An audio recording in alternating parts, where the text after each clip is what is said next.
What up, guys? It's Broadway Chronicles. This is the sports section, episode 29. Let's get right into it. Focusing on NFL today. A little bit of college football to start, but NFL for the most part. College football, we are closer and closer to the official final 12 teams in the college football playoff rankings. Not a lot of surprises we're really going to see. Strange championship matches like Duke and Virginia are going to happen. But for the most part, a lot of teams that we thought were going to be good for most of the year are good. Side note about Lane Kiffin, holy shit, he left, went to LSU from Ole Miss. Isn't even going to finish out a season in which his team went 11-1 and looked very dominant against everybody they played except for one team. So kind of a middle finger to Ole Miss, but then also LSU like, we got who we wanted, got rid of Brian Kelly and got Lane Kiffin. So we'll see if that works out. Lane Kiffin also is one of those guys though who offensive-minded guru, if you would, but hasn't won the big one, and we'll see if he does. So not bad. We'll see what happens with this ranking after this championship Saturday where we have our division champions and conference champions crowned. So, yeah. Okay, on to the NFL. Like I told you guys weeks ago, I haven't done as much sports, but like I told you guys weeks ago, the law of averages states in the NFL season that good teams and bad teams kind of flip the role somewhere around the half-point mark, a little further than that, where teams that look good all year, all of a sudden are bad. Teams that look bad all year, all of a sudden are on a hot streak looking good. My Dolphins are one of those teams. The Texans are one of those teams. Texans started 0-3. They are now 7-5, one game behind, both teams ahead of them in their division. My Dolphins started season 1-6. We're now 5-7 on the outside looking in the playoff, but have a realistic chance of finishing with a winning record now. So kudos to those teams for stepping it up. But then on the other side, you have teams like the Colts who started the season, 8-2, 7-1 at one point, and yet somehow the wheels are coming off. They're 8-4. They've only lost 2 games, but it's the manner in which they've lost their 2 games. It's Daniel Jones playing on a fractured fibula. You don't play on those kind of injuries if you believe your team can sustain not having this kind of quarterback. Daniel Jones isn't even a great quarterback by any means, isn't a Hall of Fame right home about quarterback, but he does enough, and yet somehow this is your best option. Him out there with a fractured fibula, hoping to win a game, and then the Jaguars in division have definitely taken it away from them. So that's one of those teams. The Steelers started the season 4-1. Are now 6-6, reeling, falling down a cliff, and asking when they get to stop this horrible, horrible fall. Aaron Rodgers does not look like anything important anymore, like we thought he would. Even before he had that injury to his wrist, what was Aaron Rodgers, guys? Was he anything important, anything special? Just hitting home runs and throwing the ball like crazy? No. My biggest shock for the Steelers is DK Metcalf. What the fuck is DK Metcalf? I thought in Seattle, this man was a baller. 1,300-yard seasons, always like dominating his one-on-ones. He looks like trash right now. He looks like a pedestrian wide receiver. The Seahawks traded you away for Jackson Smith-Njigba to have his day. And Jackson Smith-Njigba looks like a wide receiver who you wouldn't even be on the same stratosphere in. Like, DK Metcalf is still a really good wide receiver, so he's one of the big questions I have as to what the hell's going on with this franchise, because good players are there. You traded for Jalen Ramsey and Jonnu Smith from the Dolphins. Jalen Ramsey does his normal thing, has a few big plays here and there, but then Jonnu Smith is a no one, not even important enough to your team at all. Explain that kind of shit. It's just wild to me that these are the teams that were talked so hard about 2 months ago. Oh my God. If it keeps going this way, they're going to dominate the division. That's why it's the NFL season. It might only be 3.5 months, but it's only 17 games. And it's hard as hell to stay consistently great for 17 games. So those teams are getting humbled. The Chiefs have had their ups and downs, but I tell you still at 6-6, I believe in the Chiefs more than I believe in a lot of teams because they're not imploding internally. They just kind of have issues they got to work through. The Eagles, another team that is just, what are they really? This is what happened to them 2 years ago when they went 10-1 to start the season, but then lost 5 straight because their identity on offense didn't exist, because nobody was scared of their run game or their pass game, because Jalen Hurts reverted back to being a pedestrian quarterback who isn't going to exactly tackle or attack the reads that he sees, isn't going to push the ball downfield, will be conservative with checkdowns to his tight ends, to his running backs, and run here and there. Nothing special, nothing to write home about, and that really is an issue. And so it's one of those where you're like, what's going on with these teams that are supposed to be really good that all of a sudden are looking in the mirror and saying, for as good as we look like we're not exactly performing to our level. And to a lesser extent, one more team, the Detroit Lions.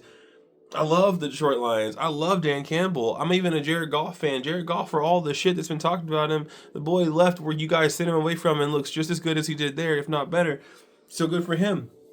But their team is just kind of average. I mean, they're, what are they, 8-4? Are they 7-5? I think they're 8-4. But that 8-4 feels like it's an asterisk where they blow teams out that are bad, but they're not beating the teams they need to beat. And really, the Bears are looking a lot better than them this year. The Packers are looking a lot better than them this year. So we're gonna see how those teams unfold. But it's really interesting to see that kind of the pendulum swing of good teams going bad and bad teams going good. But then what about teams that were really good last year that are nothing at all good this year? Looking at the Commanders, who just lost another heartbreaker on Sunday Night Football against the Broncos. What the hell? I don't know. Jaden Daniels can't solve all their problems, but this team is losing close games, random close one-score games, and they shouldn't be losing these games. So it's a problem that needs to be talked about because it's probably internally more than what the players are and aren't doing. It's just one of those kind of snake-bitten franchises where after one great year you have all of this turmoil, which makes no damn sense at all. And then the Vikings. Oh my God, Minnesota. To anybody who watches my podcast and is a Minnesota Vikings fan, I pray for you every day. I pray for you because what the hell did this franchise do to y'all? Y'all won 14 games last year. 14-3 last year and looked damn good. Fun to watch. Justin Jefferson balling, Jordan Addison balling, tight ends balling. Nobody can play quarterback for y'all this year. Sam Darnold didn't even look great on Sunday against y'all, and yet somehow he still did enough to not throw away a game. Meanwhile, you had fans clamoring for Max Brosmer, who, if I'm not lying, I put him on a parlay and said maybe he hit something big. Dog water. JJ McCarthy, dog water. Carson Wentz, a little better than dog water, but still dog water. Like, you don't have a fallback option, and it looks more and more daily that Sam Darnold was the option you should have held on to. Only 28 years old, still has years and years on his career, and he's 6'3", 230 pounds, and has a beautiful arm, throws a ball so seamless. It feels like the regret sets in every single week you watch the Vikings perform so poorly. Justin Jefferson's stat line was 2 catches for 4 yards.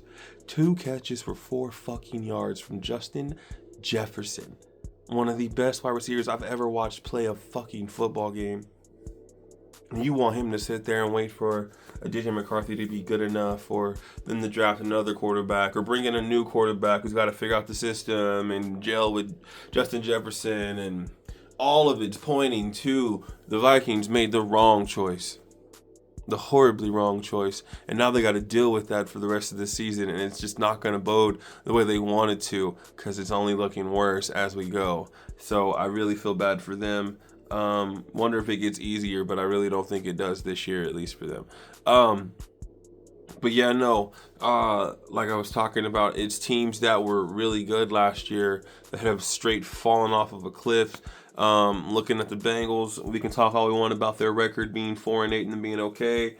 Joe Burrow has to save this team again. He's not going to be able to. In the NFC South, the Buccaneers were in total control of that division, but have lost 3 of their last 5. Have looked really rough. Baker Mayfield with his AC joint sprain, getting some of his offensive weapons back, but doesn't look great. The Panthers beating the Rams was a really great win for them. They look decent. But yeah, it goes on like this, and we have 5 weeks left in the season, and I think in these next 5 weeks, we're going to see teams that were in positions to make it to the playoffs completely fall out of the playoffs, and teams that have been on that door waiting to come in actually find a way to break through and actually make it to the playoffs. So I'm really excited to see how it goes. December is probably the scariest time of year for any franchise, any fan, honestly, because it's really a put up or shut up kind of month for your team. This is how coaches get their jobs. This is how coaches lose their jobs. December is a really big time of the year, and I tell you, as a fan of the Dolphins like I am, we've been really poor in November and December. We've really had a very bad record, and the best teams in the league know how to win in the toughest situations, the toughest climates, the toughest environments. And so it really does beg the question of who's going to step up and which team wants this more than other teams, because we're about to find out who's really made of winning material, if you would. So it goes on. It's getting more exciting. We're getting closer to the playoffs, and with that, it just becomes more of a heightened sense of urgency of we have to be great right now. We can't wait. Execution must be flawless. They cannot be subpar, or we will be home on the couch watching every other team move forward without us. So, NFL season is going. It is humming at this point. The Patriots play the Giants tonight. I think it'll be a good game. I actually think it's going to be a spoiler for the Patriots. I think the Giants probably win this game because the Patriots are definitely needing their bye. They're 12 weeks into the season, 13 weeks into the season with no bye. So this team's probably gassed and needs a break, honestly, hoping they get to this game without any random whammies. So hopefully this game is good, but no matter what happens in this game, the Patriots are still going to be a 10-win team, number 1 or 2 in the division, number 1 or 2 in the AFC, seeding wise, and the Giants are still going to be a 3-win, 4-win team that needs help everywhere and a new coach. So, yeah. I hope it's a really fun game tonight. I hope that the rest of the season is really fun. But, all right, guys, this has been Midwest Brown Boy Chronicles Sports Section. Thank you so much for watching any of my videos. If you watched any of them before, I appreciate you. You guys have a good week. I'll talk to you guys next week. Peace out.